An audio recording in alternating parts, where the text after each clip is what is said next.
Good morning students. ચાલો આજે આપણે કરવાના છે નિર્ણય ઘડતરની જે પદ્ધતિઓ છે એમાં ગાણિતિક પદ્ધતિઓ. આપણે કાલ સુધી જોયું કે નિર્ણય ઘડતરની અંદર જે ગુણાત્મક પદ્ધતિઓ જોઈ, બરાબર છે, એની અંદર હવે આજે આપણે જોવાના છે ગાણિતિક પદ્ધતિઓ. મેં તમને કાલે કીધેલું કે આપણે કાલે જોઈશું ગાણિતિક પદ્ધતિઓ, બરાબર છે. હવે ગાણિતિક પદ્ધતિની અંદર કેવું હોય છે કે જે ગણિત હોય ને, બરાબર છે, એનો ઉપયોગ કરવામાં આવે, ગણતરીનો ઉપયોગ કરવામાં આવે. એમાં છે ને કેટલાક મોડલ તૈયાર કરવામાં આવેલા છે વૈજ્ઞાનિકો દ્વારા, સાયકોલોજીસ્ટ દ્વારા, ઇકોનોમિસ્ટ દ્વારા, બરાબર છે, એનો અહીંયા યુઝ કરવામાં આવે છે. તો જેટલા બી એવા વિદ્વાનો છે કે જે બિઝનેસની અંદર બહુ બધો એક્સપિરિયન્સ ધરાવે છે, તો એવા વિદ્વાનો પાસેથી શીખીને અહીંયા મોડલો તૈયાર કરવામાં આવેલા છે, બરાબર, જેની અંદર પરફેક્ટ ગણતરીઓ જે છે એ લેવામાં આવે છે. તો એના આધારે, એ બધા મોડેલોના આધારે અહીંયા જે છે એ પ્રોબ્લેમનું સોલ્યુશન કે નિર્ણયો જે છે એ લેવામાં આવે છે. તો સામાન્ય રીતે કાર્યક્રમિક પ્રકારના જે નિર્ણયો છે એ લેવા માટે જે ગાણિતિક પદ્ધતિઓનો અહીંયા ઉપયોગ કરવામાં આવે છે. તો સામાન્ય રીતે અહીંયા કેવું છે કે વિવિધ ગાણિતિક મોડેલોનો ઉપયોગ કરીને વૈજ્ઞાનિક પદ્ધતિથી આવા નિર્ણયો લેવામાં આવે છે, બરાબર છે. જેમ કે ભારત સરકાર દ્વારા સિમેન્ટ વિતરણ કરવાનું હોય તથા સિમેન્ટ કારખાના જુદી જુદી દિશામાં આવેલા હોય તો વિતરણ ઝડપી બને તથા તે સંબંધી વાહન વ્યવહાર ખર્ચમાં ઘટાડો થાય તેવું ચોક્કસ ગાણિતિક મોડેલ અહીંયા વિકસાવી શકાય છે, બરાબર છે. તો અહીંયા જે સિમેન્ટનું વિતરણ કરવાનું છે, તો સિમેન્ટના કારખાના માની લો કે અલગ અલગ જગ્યા પર છે અને કેવું છે કે અલગ અલગ જગ્યાએથી અહીંયા ભેગું કરવાનું હોય તો ટ્રાન્સપોર્ટેશનનો ખર્ચો વધી જાય. તો ટ્રાન્સપોર્ટેશનનો ખર્ચો ઓછો થાય, બરાબર છે, અને જે સિમેન્ટ વિતરણ કરવાનું જે કે પછી કારખાના પાસેથી આપણે લાવવાનું છે, બરાબર છે, તો એની બધા ખર્ચની અંદર ઘટાડો થાય. તો એની અંદર છે ને કેટલુંક આપણે ગાણિતિક મોડલ જે છે એને આપણે વિકસાવી શકાય છે. તો આ પ્રકારના જે નિર્ણયો છે કે નિર્ણયને સ્પર્શી સંપૂર્ણ માહિતી છે, બરાબર છે, એ અહીંયા ધ્યાનમાં રાખવી જરૂરી બને છે. તો જે ગાણિતિક પદ્ધતિઓ મેનેજમેન્ટ દ્વારા થતી વ્યવસ્થા, બરાબર, તે વધુ વૈજ્ઞાનિક પ્રકારની હોય તો એને સંચાલન વિજ્ઞાન એટલે કે મેનેજમેન્ટ સાયન્સ તરીકે પણ ઓળખવામાં આવે છે. તો સામાન્ય રીતે ઉત્પાદન પદ્ધતિમાં ઉત્પાદન શક્તિ, પછી યંત્રોની ક્ષમતા, માલ સામગ્રીનો વપરાશ, શ્રમ, સમય, ઓઇલ, વીજળી, પાણી જેવી અન્ય ઇનપુટના જે વપરાશ સંબંધે ચોક્કસ પ્રમાણ જળવાતું હોવાથી તેમાં આ પદ્ધતિનો વિશેષ ઉપયોગ થાય છે, બરાબર છે. એટલે જે ઉત્પાદન પદ્ધતિ છે એની અંદર જે પણ મશીન છે, કેટલા મશીન છે, તો એ પ્રમાણે જે ઉત્પાદનની શક્તિ છે એ, બરાબર છે. પછી માલ સામગ્રીનો વપરાશ, તો જે મશીન છે, બરાબર છે, વીજળી, પાણી, કમ્પ્યુટર્સ, પછી એને રિલેટેડ ઉત્પાદનને રિલેટેડ જે બધી મશીનરી આવતી હોય એ, બરાબર છે, શ્રમ, સમય, બરાબર છે, એટલે જે હ્યુમન રિસોર્સિસનો યુઝ થાય છે એ પણ, બરાબર છે. પછી એક ઉત્પાદન પાછળ કેટલો ખર્ચો થાય છે, એક પ્રોડક્ટ બનાવવા માટે, એક કોમોડિટી બનાવવા માટે કેટલું રો મટીરિયલ, કેટલો સમય જાય છે, બરાબર, કેટલી વીજળી વપરાય છે, બધી જ વસ્તુનું અહીંયા ધ્યાન રાખવામાં આવે છે, બરાબર છે. પછી ઓઇલ, તો મશીનરીને ઓઇલિંગ કરવું પડે, બરાબર છે, મશીન ચલાવવા માટે વીજળીનો ઉપયોગ આપણે કરીએ છીએ. તો પછી ફિનિશ્ડ ગુડ બની જાય છે તો પાણી, પીવાનું બી પાણી હોય છે. તો એવું જે બધી ઇનપુટ વપરાશો છે એને સંબંધિત ચોક્કસ માપ જળવાતો હોવાથી તેમાં આ પદ્ધતિનો વિશેષ ઉપયોગ થાય છે. તો જે ક્રિયાત્મક સંશોધન એટલે કે ઓપરેશન સર્ચ તરીકે એ પ્રચલિત છે, ઓકે. તો જે ગાણિતિક પદ્ધતિ છે એની અંદર મેનેજમેન્ટ સાયન્સ જે છે એનો યુઝ કરવામાં આવે છે, અલગ અલગ મોડલ જે છે એનો વિકાસ કરવામાં અહીંયા આવે છે, ઓકે. તો હવે આપણે આગળ જઈએ કે આધુનિક કોમ્પ્યુટર યુગમાં આ પ્રકારની જે પદ્ધતિઓ છે એનું મહત્ત્વ બહુ વધી ગયું છે. તો એમાં કેવું છે કે ઊંચી કક્ષાના સોફ્ટવેર જે છે, બરાબર, એ સોફ્ટિફિકેશન જે છે એનો વિકાસ અહીંયા કરવામાં આવેલો છે, બરાબર છે. તો આ પ્રકારના જે નિર્ણય સંબંધી જે મોડેલો છે એ મોડેલો કયા કયા છે આપણે એક પછી એક જોતા જઈએ. તો એમાં પહેલું છે કે લિનિયર પ્રોગ્રામિંગ.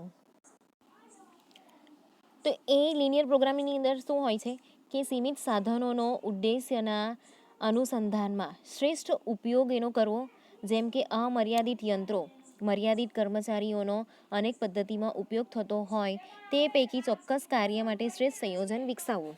તો જે પણ અહીંયા કેવું છે કે સમિતિના જે સાધનો છે એનો ઉદ્દેશ્ય કેવો છે કે એના ઉદ્દેશ્યના અનુસંધાનમાં જેટલા બી સાધનો છે બરાબર છે એનો આપણે શ્રેષ્ઠતમ ઉપયોગ આપણે કેવી રીતે કરી શકીએ. કેમ કે આપણી પાસે કેવું છે કે અમર્યાદિત યંત્રો છે, બરાબર, મશીનરી છે અને મર્યાદિત કર્મચારી છે, બરાબર છે. તો એવી પરિસ્થિતિની અંદર કેવું છે કે કેટલીક પદ્ધતિઓ દ્વારા એ લોકોનો આપણે શ્રેષ્ઠ ઉપયોગ આપણે કરી શકીએ છીએ, બરાબર છે.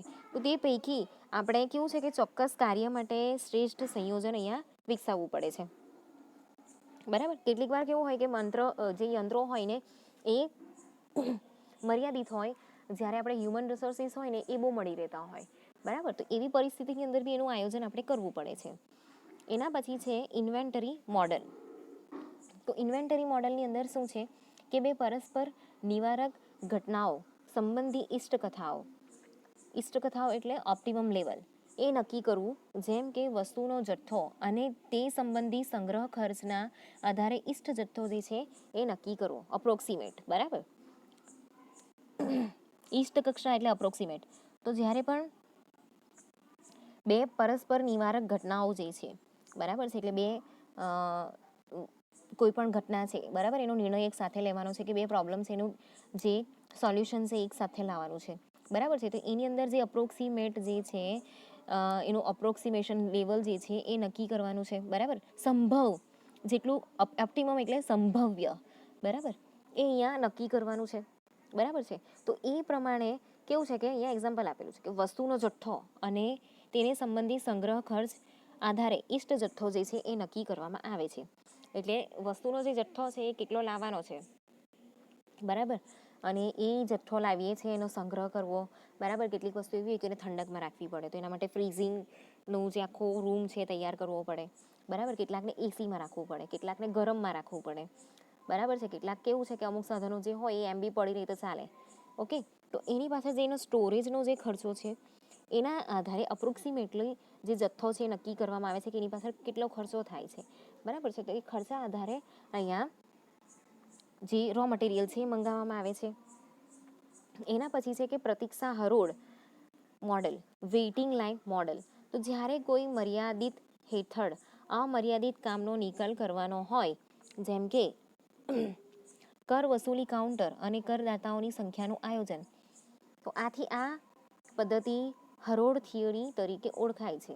એટલે એમાં કેવું છે કે મર્યાદિત વસ્તુ છે આપણી પાસે, મર્યાદિત મશીનરી છે, પણ એના પર આપણે અમર્યાદિત પ્રકારનું જે કામ કરવાનું છે, બરાબર છે. તો એના માટે આપણે કેવી છે કે એ પ્રમાણેની વ્યવસ્થા કરવી પડે કે ચાલો આટલા દિવસમાં આટલું થશે, એટલે આપણે સામેવાળી પાર્ટીને કહી શકીએ કે અમે આટલા દિવસમાં આટલું ઉત્પાદન કરી શકીએ છીએ, તો તમને થોડુંક કરીને મોકલીશું, બરાબર છે. બધું તો એક સાથે મોકલી શકીએ નહીં. હવે જે મર્યાદિત સાધનો છે એનાથી આપણે અમર્યાદિત વસ્તુનું ઉત્પાદન કરવાનું છે, બરાબર છે, કે એનો નિકાલ કરવાનો છે. તો એવી પરિસ્થિતિની અંદર એને આપણે કેવું છે કે એનું આયોજન કરવું પડે લાઇનમાં, ઓકે. તો એના માટે આ વેઇટિંગ લાઇન થિયરી જે છે એનો વિકાસ કરવામાં આવેલો છે. એનું એક્ઝામ્પલ આપેલું છે. આપણે કોઈ બી ફોર્મ ભરવા જઈએ, બરાબર, સરકારી ખાતામાં કે કશે પણ, હવે તો અત્યારે ઓનલાઈન થઈ ગયું, પહેલાં કેવું હતું કે લાઇનમાં ઊભા રહેવું પડતું, બરાબર છે. તો કર વસૂલી કાઉન્ટર છે, હવે માની લો કે 5 બારી છે અને કરદાતા જે છે, બરાબર, જેની પાસેથી કર વસૂલ કરવાનો છે, તો એવા લોકો બહુ બધા છે. તો અલગ અલગ હરોળની અંદર એ લોકોને ઊભા રાખવાના, એ લોકોને અલગ અલગ ટાઈમ આપવાનો, બરાબર છે. તો એને કહેવામાં આવે છે વેઇટિંગ લાઇન થિયરી. તો આ જે પ્રતીક્ષા હરોળ છે એનું આ મોડલ આ રીતે કામ કરે છે. એના પછી છે વિતરણ મોડલ, એટલે કે ટ્રાન્સપોર્ટેશન મોડલ ઓર લોજિસ્ટિક, બરાબર છે. તમે આ લોજિસ્ટિક વર્ડ જે છે એ સાંભળ્યો જ હશે. તો આ જે લોજિસ્ટિક વર્ડ જે છે એ લાઈક પેલું કુરિયરવાળું આવે ને એને લોજિસ્ટિક કહેવાય, ઓકે. તો જે વિવિધ કેન્દ્રોની પેદાશો અનેક સ્થળોએ પહોંચાડવાની હોય છે, તો ત્યારે આ મોડલનો ઉપયોગ થાય છે. તો તેને ટ્રાન્સપોર્ટેશન મોડલ તરીકે પણ ઓળખવામાં આવે છે, બરાબર છે. તો એમાં આ પણ એક પ્રકારનો ઉદ્યોગ જ કહેવાય ટ્રાન્સપોર્ટેશનનો, બરાબર છે. તો જે વિવિધ વસ્તુઓ છે એને કેવું છે કે એક જગ્યાએથી લઈ જઈને આપણે બહુ બધા એરિયાની અંદર એને ડિસ્ટ્રીબ્યુટ કરવાનું છે, અનેક સ્થળે એને પહોંચાડવાનું છે. તો ત્યારે આ જે મોડલ છે એનો ઉપયોગ આપણે કરીએ છીએ, જેને આપણે કહીએ છીએ ટ્રાન્સપોર્ટેશન મોડલ, બરાબર છે. એના પછી આપણે લઈએ તો એ છે રમતગમત થિયરી. તો રમતગમત થિયરીની અંદર શું હશે? તો એમાં છે ને બે પ્રતિસ્પર્ધી હોય, કોમ્પિટિટિવ હોય, બરાબર છે. એમાંથી કેવું હોય કે એકને છે ને લાભ થાય છે અને એકને નુકસાન થાય છે. તો એવી પરિસ્થિતિનો જે ઉકેલ છે એ છે રમતગમત થિયરી, બરાબર છે. એ લોકોને કહેવામાં આવે કે તું આટલા વાગ્યા સુધીમાં જો અહીંયા સુધી પહોંચી જાય તો તને આટલા એક્સ્ટ્રા પૈસા આપવામાં આવશે, તને રિવાર્ડ્સ આપવામાં આવશે, બરાબર છે. આટલા દિવસમાં આટલું કામ કરી લેશે તો તને આટલો રિવાર્ડ્સ આપવામાં આવશે. ઓકે, એવી બધી પરિસ્થિતિ. એના પછી છે ઝાડ પદ્ધતિ એટલે કે નેટવર્ક ટેકનિક. તો એની અંદર કેવું હોય છે, એકની નીચે એક આખું નેટવર્ક બનાવવામાં આવે છે. તો જ્યારે કોઈ કાર્ય અનેક તબક્કામાં બનતું હોય અને આ જે નેટવર્કની જે ટેકનિક છે, બરાબર, મોટે ભાગે બધી મોટી મોટી કંપનીની અંદર હોય જ છે. તો અનેક તબક્કાઓની અંદર એ બનેલું હોય, બરાબર છે, અને અનેક તબક્કાની અંદર એને વેચવું પડતું હોય. તો તબક્કાઓ વચ્ચે જે આંતર સંબંધ ક્રમિક તથા સ્વતંત્ર પ્રકાર હોય ત્યારે આ પ્રકારનું કાર્ય ઝડપથી પૂર્ણ કરવા માટે સમયપત્રક બનાવવામાં આવે. તો આ જે પદ્ધતિ છે ત્યારે બહુ ઉપયોગી બને છે, બરાબર. અને બધાને છે ને કેવું છે કે એકની નીચે એક કામ સોંપી દેવામાં આવે છે, રાઈટ. તો એની અંદર કેવું છે, જો અહીંયા એક્ઝામ્પલ છે. તો સિંચાઈ માટે કેવું છે કે ડેમ જોઈએ, ડેમ અને કેનાલનું બાંધકામ કરવામાં આવે છે. શહેરમાં પાણી કે ડ્રેનેજની જે વ્યવસ્થા છે એ, બરાબર છે. પાણીની પાઇપલાઇન નાખવામાં આવે તો એના માટે પાણીની ટાંકી હોય, તો પાણીની ટાંકીમાં બી પાણી ક્યાંથી આવતું હોય, નદીમાંથી આવતી, તો એની વ્યવસ્થા કરવાની હોય, બરાબર છે. તો કોઈ વિસ્તારનું વીજળીકરણ, તો એની અંદર કેવું છે કે એક જગ્યાએ જમીનમાંથી પેલા વાયર નાખે, પછી એક જગ્યાએ ટ્રાન્સપોર્ટેશન છે એની સ્થાપના કરવામાં આવે, બરાબર છે. પછી અલગ અલગ થાંભલા નાખીને અહીંયા વાયર જે છે, વીજળીના થાંભલા નાખવામાં આવે છે, વાયર નાખવામાં આવે છે, પછી ઘરે ઘરે એને આપવામાં આવે છે. તો આમ જે આખી વસ્તુ છે ને એના જે કાર્ય ભાગો છે એને અલગ અલગ કામ વાઇઝ બધું ડિવાઈડ કરવામાં આવે છે, બરાબર છે. અને મોટે ભાગની ઓર્ગેનાઇઝેશનની અંદર, ઇન્સ્ટિટ્યૂટની અંદર આ જે વસ્તુ છે એ ચાલતી જ હોય છે, બરાબર છે. તો આ જે વસ્તુ છે ને એકબીજાની સાથે આંતર સંબંધ ધરાવતી હોય છે. તો એટલા માટે એ લોકોની વચ્ચે છે ને એક નેટ બને છે. ઓકે, તો એને નેટ સ્વરૂપે અહીંયા વિકસાવવામાં આવે છે. તો સામાન્ય રીતે કટોકટી પથ હોય, ક્રિટિકલ પથ હોય, બરાબર છે. તો એની અંદર કેવું છે કે program evaluation and review technique દ્વારા પણ આ જે સમસ્યા છે એના અંગે આપણે નિર્ણય કરી શકીએ છીએ, જેને પર્ટ કહેવામાં આવે છે. ઓકે, એના પછી છે કે નિર્ણય વૃક્ષ પદ્ધતિ, ડિસિઝન ટ્રી મેથડ. ઓકે, એનો ઉપયોગ કેવી રીતે કરવામાં આવે છે? તો જ્યારે કોઈ નિર્ણય લેવાનો હોય ને તો એ તબક્કાવાર લેવામાં આવે છે, બરાબર છે. તો એમાં દરેક તબક્કાઓ હોય છે, એમાં વિકલ્પો જે છે, બરાબર છે, એ આપવામાં આવે છે. માની લો કે પહેલાં પ્રશ્નાવલી જે છે એ તૈયાર કરવામાં આવે. ઓકે, એમાંથી જે આન્સર આવે છે એમાંથી બીજી પ્રશ્નાવલી તૈયાર કરવામાં આવે, બરાબર છે. એ પ્રશ્નાવલી બીજાને આપવામાં આવે, એમાંથી જે આન્સર આવતો હોય, બરાબર છે, એમાંથી નિર્ણયો લેવામાં આવતો હોય, બરાબર છે. તો એક આખું ટ્રી અહીંયા રેડી કરવામાં આવે છે. તો એના દ્વારા આ જે નિર્ણય વૃક્ષ જે છે એ ઊભું કરીને અહીંયા નિર્ણય આપણે લઈ શકીએ છીએ. ઓકે, એના પછી છે કે પુનઃ સ્થાપના પદ્ધતિ. હવે કેવું છે કે કોઈ એકમ જે છે એ માંદું ચાલતું હોય, બરાબર, કે બંધ થઈ ગયું હોય, તો એની ફરીથી આપણે સ્થાપના કરીને આપણે એનું ઉત્પાદન જે છે એ કરી શકીએ છીએ એ જગ્યા પર. અહીંયા એક્ઝામ્પલ આપેલું છે ગટરની વ્યવસ્થા. તો હવે માની લો કે વર્ષો પહેલાં ગટરની વ્યવસ્થા કરવામાં આવેલી હોય તો એના જે પાઇપ છે એ અમુક સમય પછી તો ખરાબ થઈ જાય, બરાબર. તો એ પાઇપલાઇન આપણે બદલવાની છે. તો આખી જે ગટરની વ્યવસ્થા છે એ બદલવું, બરાબર છે. પછી નેરો ગેજ રેલવે જે છે એના જગ્યાએ બ્રોડ ગેજ લાઇન નાખવામાં આવે છે, જે નેરો હોય, બરાબર છે.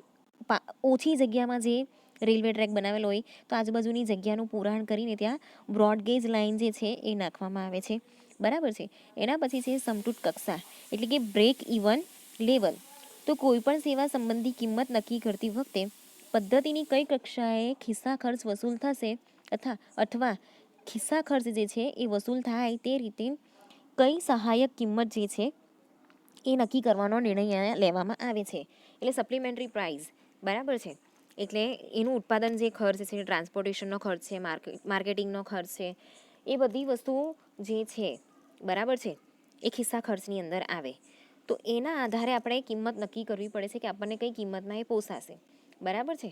તો જેટલો બી ખિસ્સા ખર્ચ જે છે એ વસૂલ થવો જોઈએ અને એના માટે જે સહાયક કિંમત છે, સપ્લિમેન્ટરી પ્રાઇઝ, એ અહીંયા નક્કી કરવાની હોય છે. તો એ પ્રમાણે અહીંયા નિર્ણય લેવામાં આવે છે.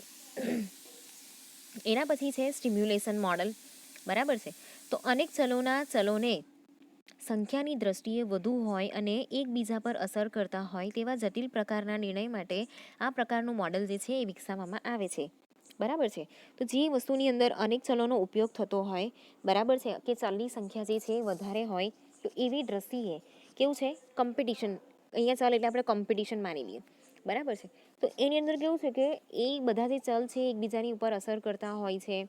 બરાબર છે. તો આવા જટિલ પ્રકારના નિર્ણયની અંદર પણ એ પ્રકારનું મોડલિંગ અહીંયા આપણે વિકસાવવું પડે છે. માની લો કે માર્કેટિંગ, હવે પ્રોડક્ટ જે છે એની માર્કેટિંગ પર બહુ બધી અસર પડતી હોય કે પ્રોડક્ટનું પ્રોડક્શન આપણે કરતા હોઈએ, કોઈ બી કોમોડિટીનું આપણે પ્રોડક્શન કરતા હોઈએ, તો જે રો મટીરિયલ છે, મશીનરી છે, બરાબર છે, એવા બહુ બધા પ્રકારના પરિબળો જે છે એના પર અસર કરતા હોય છે.